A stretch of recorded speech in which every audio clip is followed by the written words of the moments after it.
हरे कृष्णा। जब हम आध्यात्मिक जीवन को अपनाना चाहते हैं, तो इसकी तुलना हम कर सकते हैं एक नदी के साथ।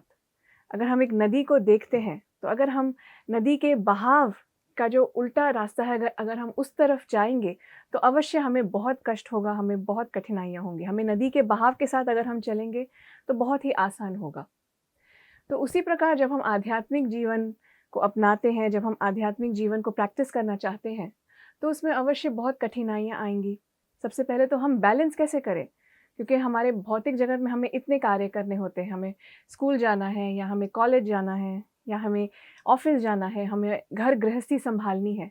तो उसमें अब एक और काम कि हम आध्यात्मिक जीवन को भी जो उनके प्रैक्टिसेज़ हैं, जो ड्यूटीज़ हैं, वो सब हम करें। तो हम ये सब कैसे बैलेंस करें? अब देखिए, अगर अगर हम समझते हैं, अगर हम को ये पता है कि ये चीज़ हमारे लिए बहुत ज़रूरी है और ये मुझे बहुत लाभ देगी, तो हम कुछ भी करके वो करते हैं। चाहे वो पढ़ाई हो, चाहे वो हमारी इच्छाएँ अगर हमें पूरी करनी है।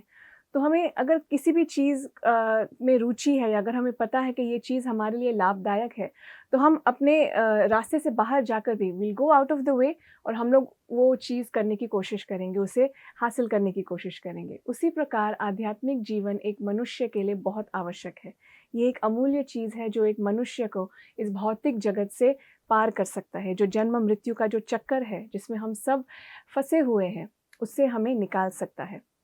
और आध्यात्मिक जीवन जो हम इतनी मिज़रीज़ देखते हैं, जैसे कि 3 किस्म की मिज़रीज़ या हमें समस्याएँ मिलती हैं इस जगत में। सबसे पहला तो है आध्यात्मिक। आध्यात्मिक यानी कि हमारे शरीर से, हमारे मन से हमें जो पीड़ा पहुँचती है, चाहे वो डिज़ीज़ेज़ के तौर पर हो या फिर चाहे वो मानसिक रोग हो, जो हमें झेलना पड़ता है, वो हमारे लिए एक समस्या है। फिर जो आदि भौतिक, जो हमारे आस-पास जो लोग हैं, उनसे हमें जो पीड़ा पहुँचती है, जो तकलीफ़ पहुँचती है, जो मिज़रीज़ हमें झेलनी पड़ती है, वो हमारे लिए झेलना बहुत मुश्किल है। और फिर जो आदि दैविक, जो नेचुरल डिज़ास्टर्स, जो हमारे कंट्रोल के बाहर है, जो हम कभी रोक नहीं सकते, हमारे कंट्रोल में नहीं है, तो वो उनसे भी डील करना हमारे लिए एक समस्या है, एक चुनौती है। तो चाहे वो मानसिक चुनौती हो, चाहे वो भावनात्मक चुनौती हो या फिर वो जो दुनिया की तरफ से हमें जो चुनौतियाँ मिलती हैं, वो हो, चाहे फाइनेंशियल इश्यूज़ हो, तो ये सब चीज़ें हमारी ज़िंदगी में आती जाती हैं। तो अगर हमारे पास वो स्पिरिचुअल फाउंडेशन नहीं है, अगर हमारे पास आध्यात्मिक ज्ञान का जो हमें शक्ति मिलती है, जो ज्ञान मिलता है, अगर वो हमारे पास नहीं है, तो बहुत ही मुश्किल होगा हमारे लिए ये सब चुनौतियों का सामना करना और इनमें फिर सफल होना।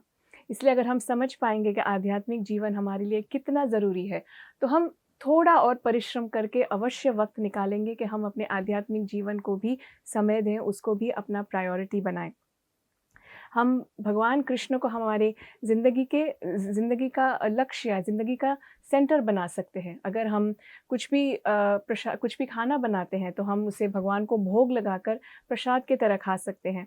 अगर हम कुछ भी कार्य करते हैं और हमें उनसे हम पैसा कमाते हैं, तो उसका कुछ दान हम भगवान की भक्ति या भगवान के प्रचार में लगा सकते हैं।